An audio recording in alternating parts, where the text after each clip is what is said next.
Bonjour à tous, bienvenue sur Mathessa, ma chaîne de maths pour dédramatiser. Au programme aujourd'hui une leçon très difficile pour les élèves de terminale spécialité, primitive de f de t égale e de t cosinus carré t. Nous sommes bien évidemment dans le chapitre de terminale spécialité qui traite de primitives et d'équations différentielles. Je vous insère comme d'habitude le lien vers la playlist du chapitre afin que vous puissiez vérifier vos acquis et vos connaissances. Savez-vous par exemple faire la différence entre les trois articles une, la, les, afin de déterminer une primitive, la primitive ou bien les primitives? Savez-vous également procéder à une IPP, une intégration par partie? Si on analyse aujourd'hui l'énoncé, on a donc la donnée d'une fonction qui est définie par un produit. On ne sait pas a priori déterminer de primitive lorsque la fonction est définie à l'aide d'un produit. Peut-être faut-il utiliser les fonctions composées ou encore procéder à une IPP. Eh bien, si vous êtes suffisamment à l'aise, je vous propose donc de mettre la vidéo en pause. Vous allez donc tenter de compléter le tableau préparé pour vous afin de trouver une primitive de cette fonction. Et on se retrouve évidemment juste après pour la correction. Allez, un brouillon à crayon, et c'est parti. On va donc poser ici grand f de x, finalement la primitive que nous cherchons, primitive de e de t cos carré t dt, ceci pour tout x qui appartient à grand R. X est ici la variable, et t est donc ici la variable d'intégration. L'idée ici est donc de poser une deuxième fonction qui va ressembler comme deux gouttes d'eau à la première. On va donc écrire pour tout x qui appartient à R également, g de x égale e de t, sinus carré t dt. Vous remarquez qu'il n'y a pas de souci ici puisque la fonction admet des primitives grâce à son expression. Alors l'idée, simplement, c'est d'utiliser le flair. Le flair pourquoi? Car on a cos carré et sin carré, et vous savez certainement grâce à la propriété fondamentale de la trigo que cos carré t plus sin carré t est égal à 1 pour tout t qui appartient à grand R. On va donc calculer f de x plus g de x, et en utilisant la linéarité de l'intégrale, on peut alors factoriser par exponentielle et obtenir e de t, facteur de cos carré t, plus sin carré t dt. Ainsi, f de x plus g de x va être égal à la primitive de e de t dt. Ceci, c'est assez facile, puisqu'une primitive d'exponentielle, c'est elle-même. Je peux donc déjà écrire que f de x plus g de x est égal à e de x. Je vais donc maintenant faire f de x moins g de x, de nouveau linéarité de l'intégrale et factorisation.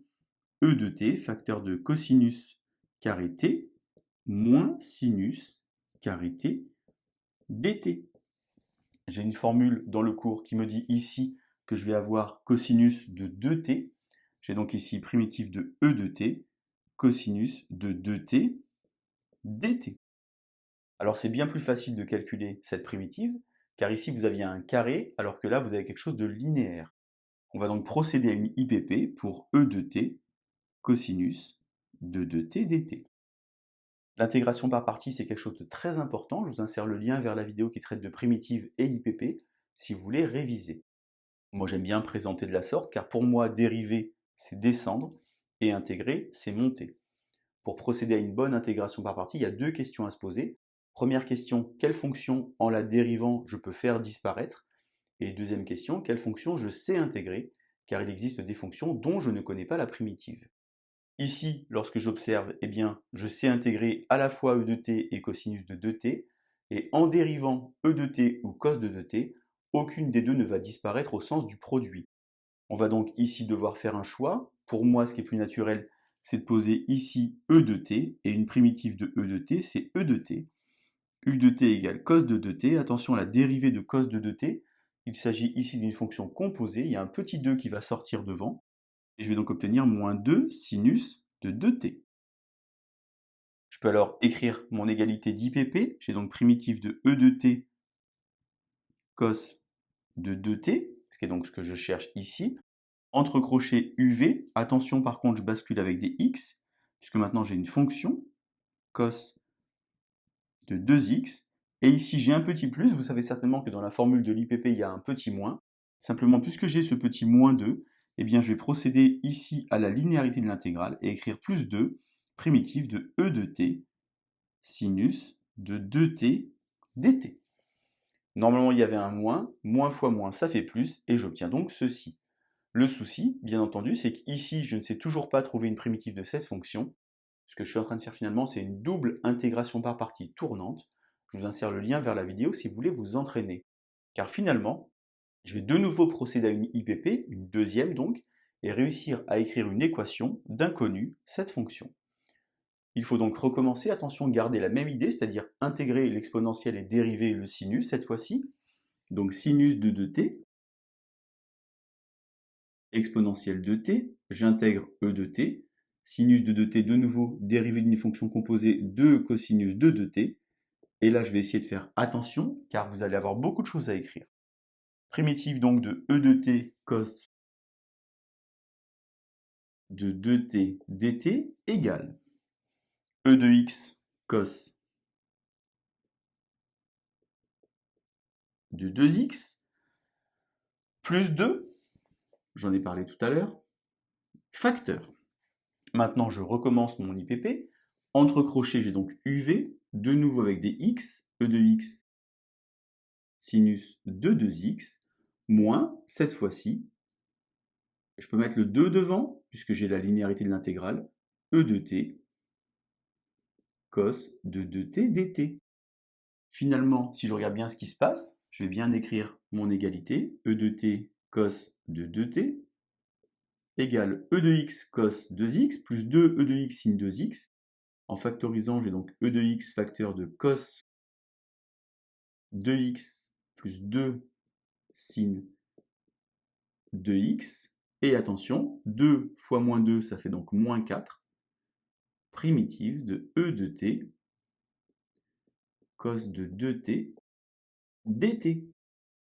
Vous remarquez ici que j'ai une équation d'inconnu cette fonction, puisque j'ai ici une primitive, et la même avec un facteur ici de moins 4.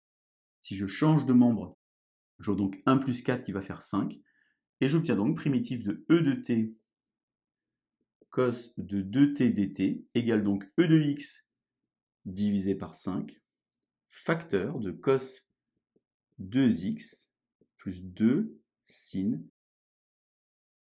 2x. Je vais donc maintenant devoir résoudre un système afin de déterminer la fonction f et la fonction g.